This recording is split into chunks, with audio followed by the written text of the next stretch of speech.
Hermione's Song, Chapter 17. Hogwarts School of Witchcraft and Wizardry. The pre-dawn light gave the grounds around Hogwarts an otherworldly feel. The doctor leaned against a short stone wall, uneasy with the relative calm around him. Ever since the Time War, he hated moments like this. He always found his mind wandering back to the fact that he had committed genocide against his own race. Footsteps behind him gave the doctor a welcome respite from his self-loathing. At this point, he would rather talk with Snape than be alone with his thoughts. Ginny walked up behind her father and chose a place on the small stone wall next to him. She leaned over and rested her head on his shoulder. I completely forgot that Time Lords don't sleep like humans do. I spent the whole night tossing and turning, she told him. The doctor put his arm around his daughter's waist. I have a lot of questions if you feel up to answering them, he stated. Go ahead, Dad. I don't mind, as long as I get to ask you some as well, Ginny replied. Like how many times have you, changed? She asked, not certain how to phrase her question. Since she hadn't been raised with other Time Lords, she wasn't sure if it was a polite question or not. The doctor chuckled and replied, The word you're looking for is regenerate, and I've only done it once since I last saw you. He looked thoughtful for a moment and added, Well, actually, I suppose it was more like 1.5 times, but since I didn't change that time, I don't count the minor regeneration. The fact that I was going to change into someone else when I died would have been really handy information to have, Ginny chided the doctor. She saw the immense look of guilt in his eyes and put her arm around his waist and squeezed. I don't blame you for leaving, she whispered. The doctor kissed her forehead in thanks. My turn, he told her. How in the vortex did you end up here? He inquired, his voice rising in pitch. Ginny looked to the east and watched as the horizon slowly grew lighter. She pulled the magically locked box out of her robes and placed it on top of the short wall. Whole lot of running, she recited, saying the magical password she had set up with Dumbledore prior to her transformation. The lid popped open, and she pulled out 2 items held inside. The first was a crudely built sonic device similar to the doctor's screwdriver. The second item was one of the Time Agency's vortex manipulators. She fixed the manipulator to her wrist. I got this off of a drunken agent on Jutos Prime, she explained.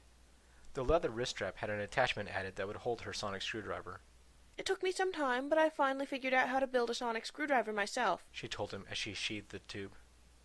How did you get from Jutos to here? The doctor pressed. After hopping around time and space for a couple of years, I ran into a small Dalek outpost. It had been set up on a moon orbiting a young human colony world similar to Messaline, Ginny replied. There were more Daleks than I planned on, and one of them got off a lucky shot, killing me, she told him. I thought they were going to piss their salt shakers when I regenerated and told them who my dad was, she joked. I took advantage of their terror and finished the rest of them off quickly. After that, I helped myself to their central computer, she explained.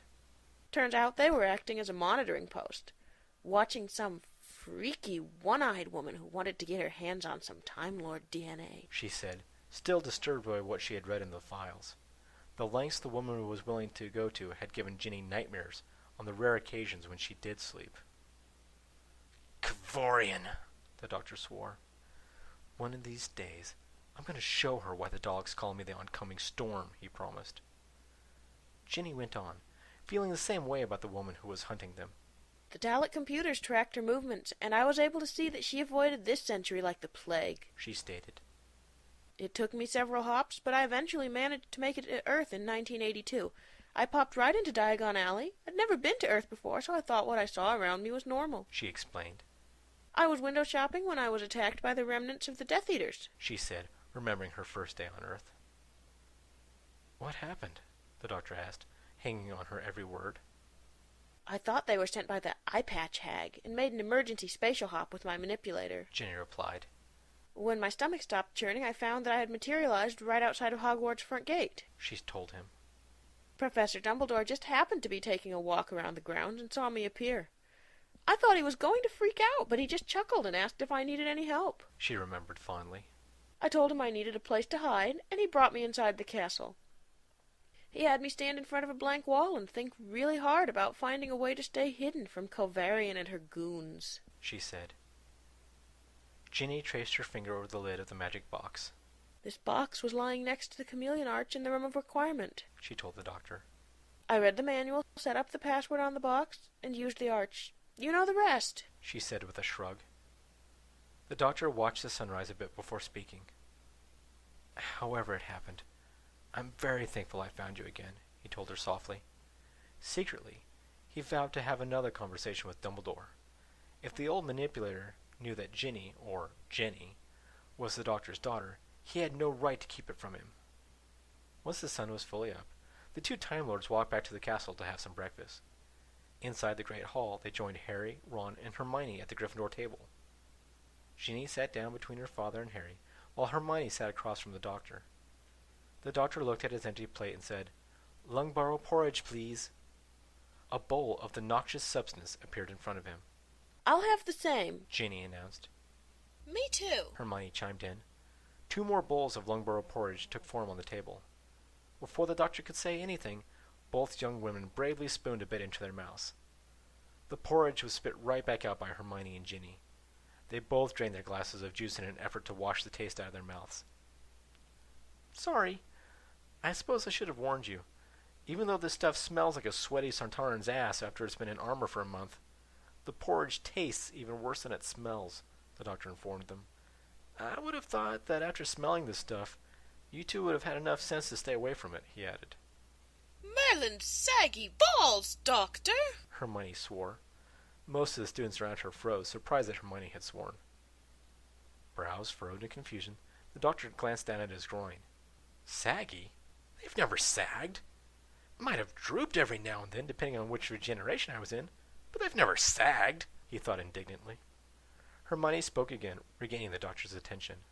If you think it tastes as bad as I do, why do you eat this stuff? She asked, letting the porridge drop from her spoon back into the bowl. The doctor suddenly looked very tired and thoughtful.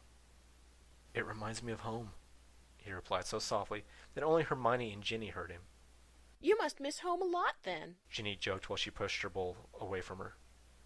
Mercifully, her bowl disappeared down to the kitchen.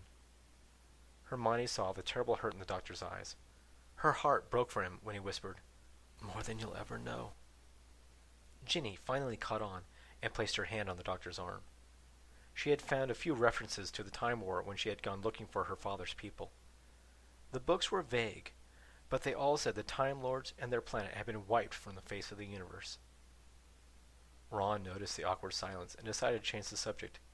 He tapped the doctor on the shoulder to gain his attention. "Hermione says you two are going to Hogsmeade today," he stated. "Mind if Luna and I tag along?" he inquired. The doctor was drawn out of his depressive spiral. "Yes, that would be fine. In fact, I was hoping Harry and Ginny would come along as well. I think you will all find it most interesting," he replied.